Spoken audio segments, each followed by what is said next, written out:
Good day viewers, today we will discuss structure of viral, bacterial and fungal cells.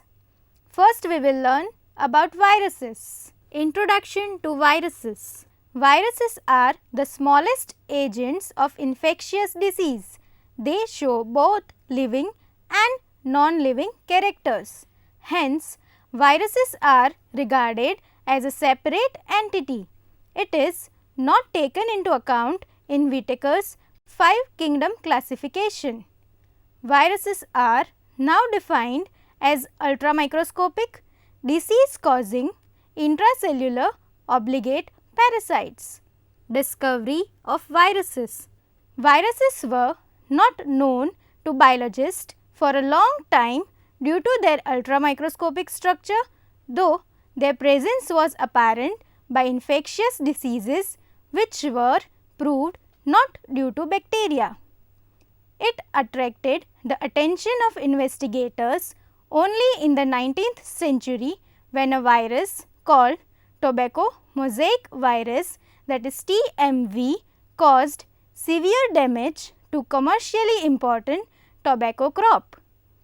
Mayer demonstrated that the disease could be transmitted just by applying the sap of infected leaf to the leaf of healthy plant. He thought that the disease was due to a bacterium. It was then the Russian biologist Ivanovsky in 1892 who demonstrated that the sap of infected leaves, even after passing through bacterial filter, remained infective, ruling out the bacterium as the causative agent. Dutch microbiologist Bajering in 1898 confirmed the findings of Ivanovsky and called the fluid contagium vivum fluidum, which means contagious living fluid. This was later on called virion, that is poison, and the disease causing agent as virus. W. M. Stanley in 1935, the American biochemist, isolated virus in crystalline form and demonstrated that even in that state it maintained the infectivity. This marked the beginning of a new branch of science called virology. Now we will go through general characteristics of virus. Viruses are ultramicroscopic and can cause diseases in plants and animals. They are very simple in their structure. They are composed of nucleic acid surrounded by a protein coat. Nucleic acid can be either RNA or DNA. They have no cellular organization and have no machinery for any metabolic activity. They are obligate intracellular parasites and they multiply within their host cells.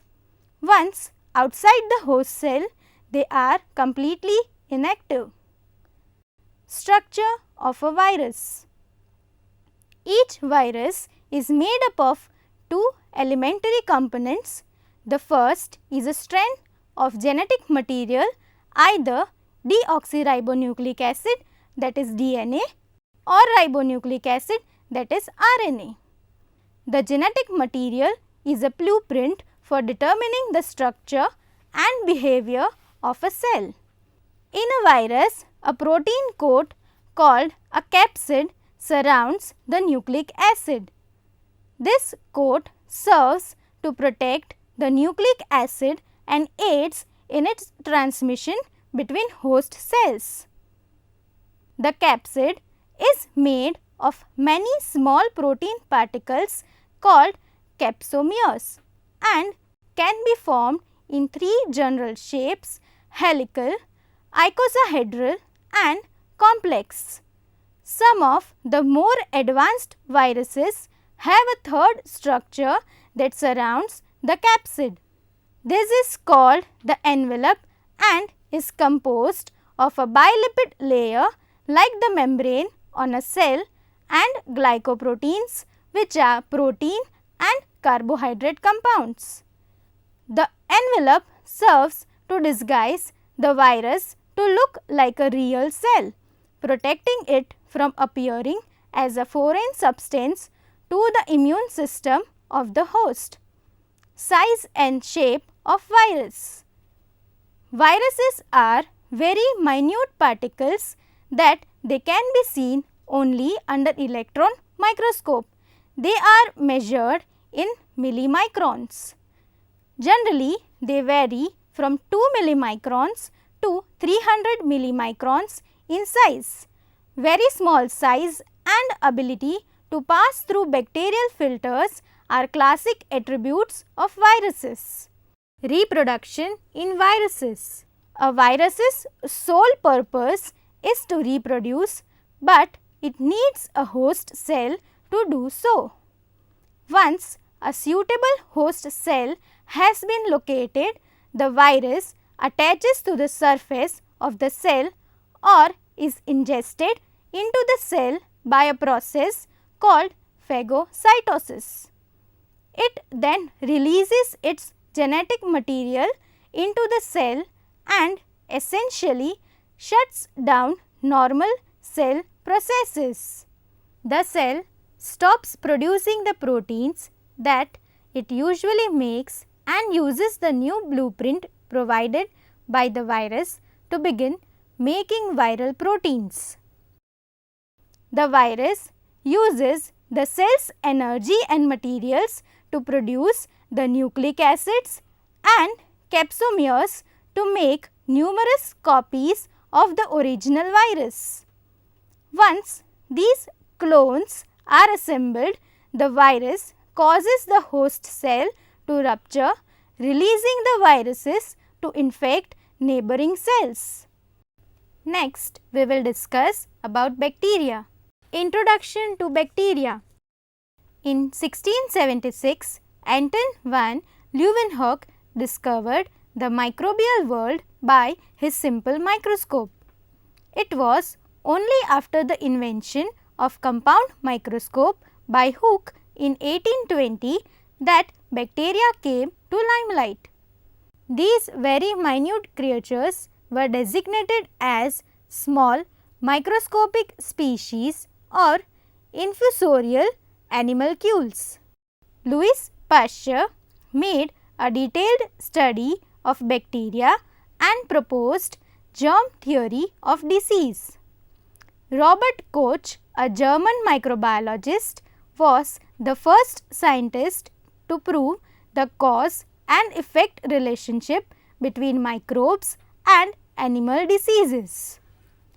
Ehrenberg in 1829 was the first to use the term bacterium. The branch of study that deals with bacteria is called bacteriology.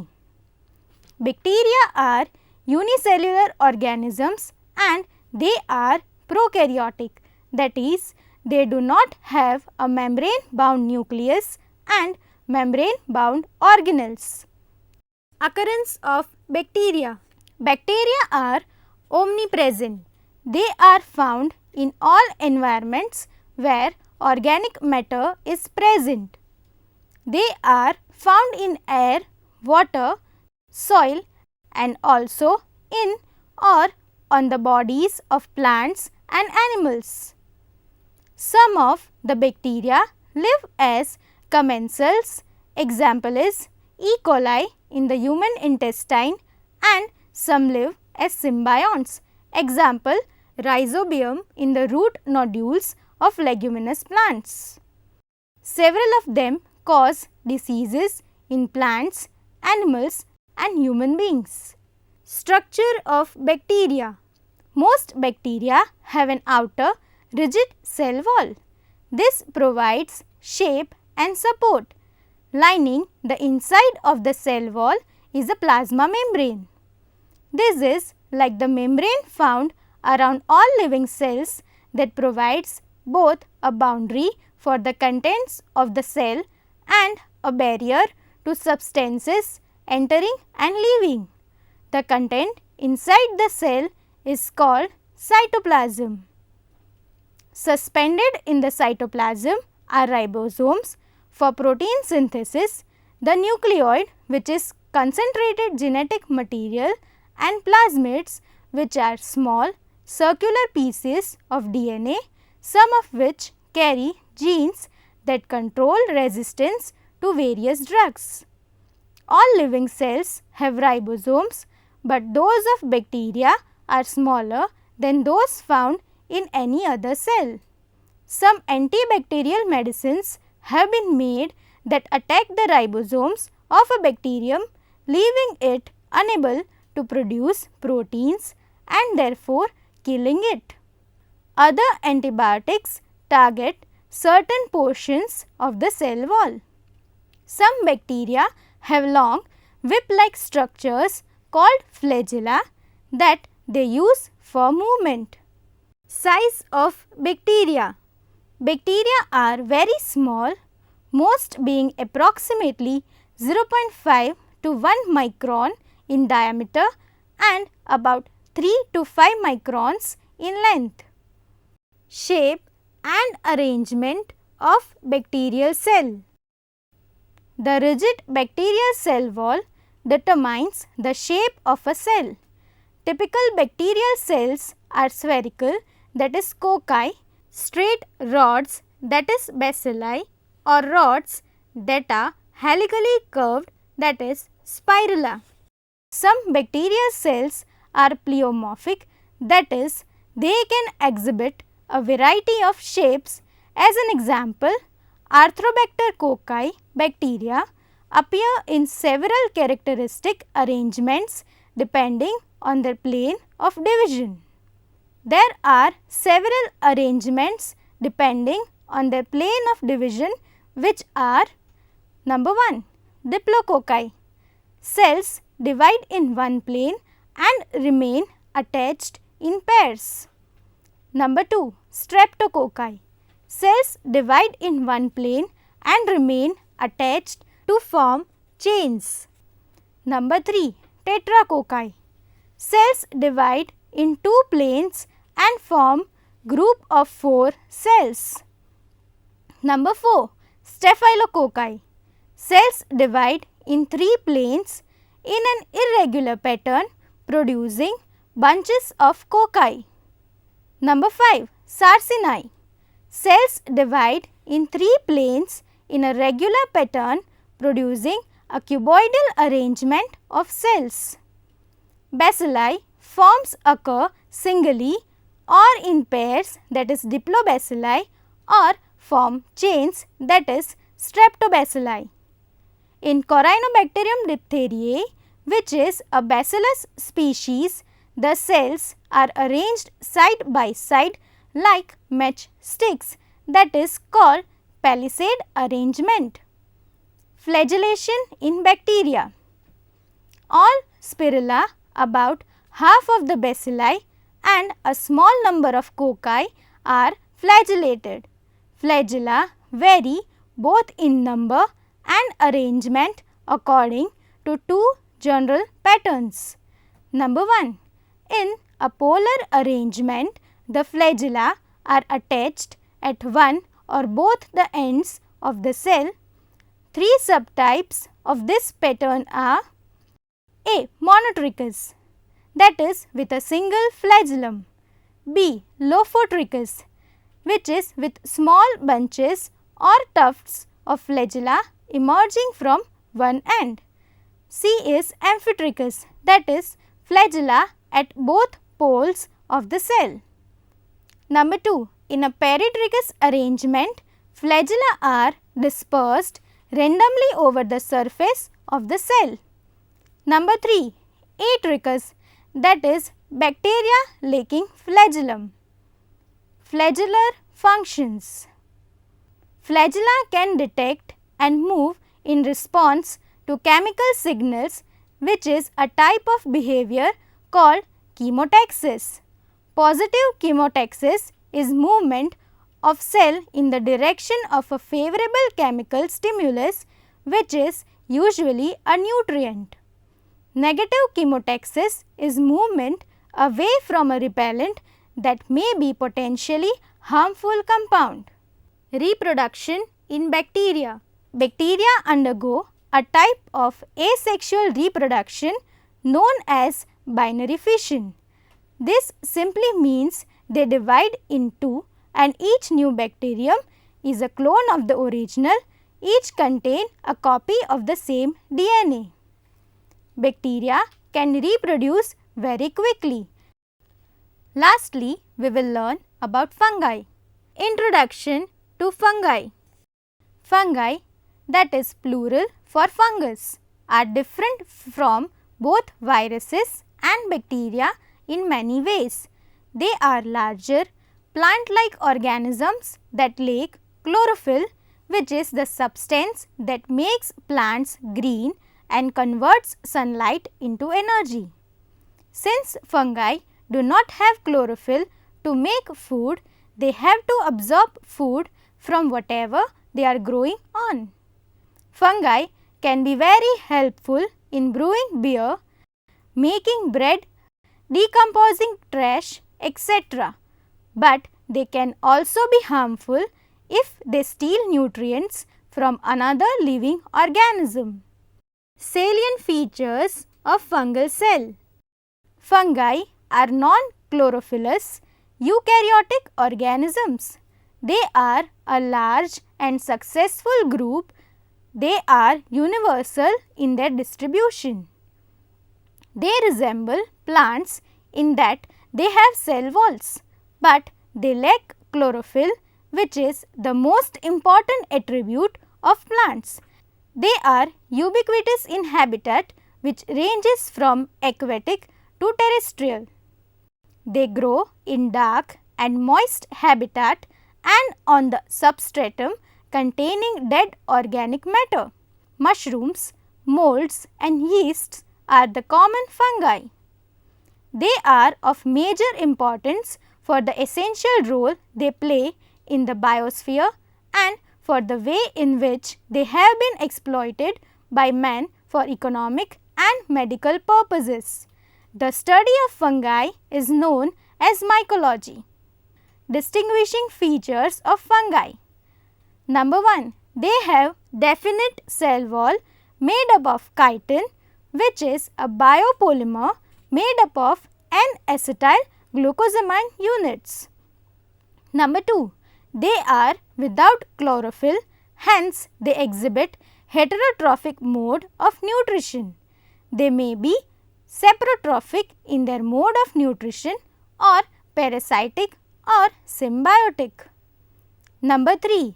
They are usually non-motile except the subdivision Mastigomycotina. Number 4. Their storage product is not starch but glycogen and oil. Number 5. They reproduce mostly by spore formation. However, sexual reproduction also takes place. Structure of fungi. The body structure of fungi is unique.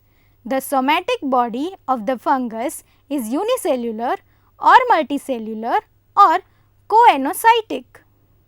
In multicellular type, it is composed of profusely branched, interwoven, delicate, thread-like structures called hyphae. This whole mass is collectively called mycelium. The hyphae are not divided into true cells. Instead, the protoplasm is either continuous or is interrupted at intervals by cross walls called septa, which divide the hyphae into compartments similar to cells. Thus, hyphae may be aseptate without cross walls or septate, that is with cross walls. When aseptate, they are coenocytic containing many nuclei. Each hypha has a thin rigid wall whose chief compound is chitin, which is a nitrogen containing polysaccharide also found in the exoskeleton of arthropods.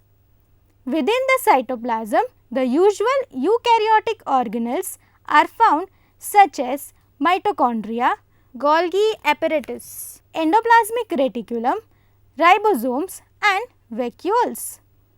In the older parts, Vacuoles are large and cytoplasm is confined to a thin peripheral layer. Nutrition in fungi. Fungi are heterotrophic in their mode of nutrition, that is, they require an organic source of carbon. In addition, they require a source of nitrogen, usually organic substances such as amino acids. The nutrition of fungi can be described as absorptive because they absorb nutrients directly from outside their bodies. This is in contrast to animals which normally ingest food and then digest it within their bodies before absorption takes place. With fungi, digestion is external using extracellular enzymes. Fungi obtain their nutrients as saprotrophs, parasites or symbionts. Reproduction in fungi. Fungi can reproduce in multiple ways depending upon the type of fungus and the environmental conditions. Reproduction takes place by budding, fragmentation, production of spores asexually and production of spores sexually.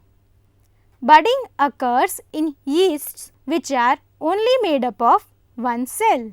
Budding is somewhat similar to binary fission in bacteria, in that the single cell divides into two separate cells.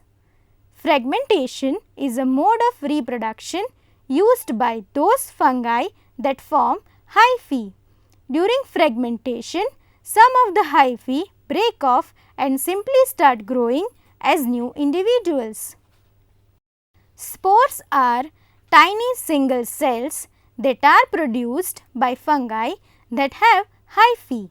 They can be produced asexually by a process in which the tips of the hyphae form specially encased cells, that is, the spores. Some fungi also produce spores sexually. Two types of special cells called gametes are produced. One of each type unites to produce a new individual spore.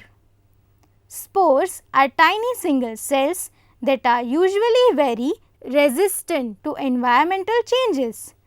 They can remain dormant for long periods of time until the conditions are right for them to develop into mature individuals. Summary. Dear viewers, let's summarize this topic. In this topic, we have studied the structure of viral, bacterial and fungal cells.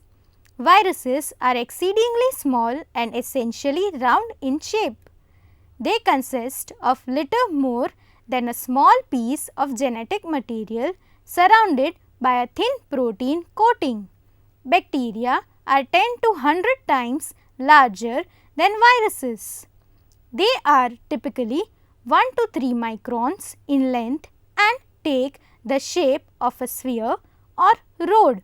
Most bacteria consist of a ring of DNA surrounded by cellular machinery, all contained within a fatty membrane. Fungi are diverse in terms of their shape, size and means of infecting humans.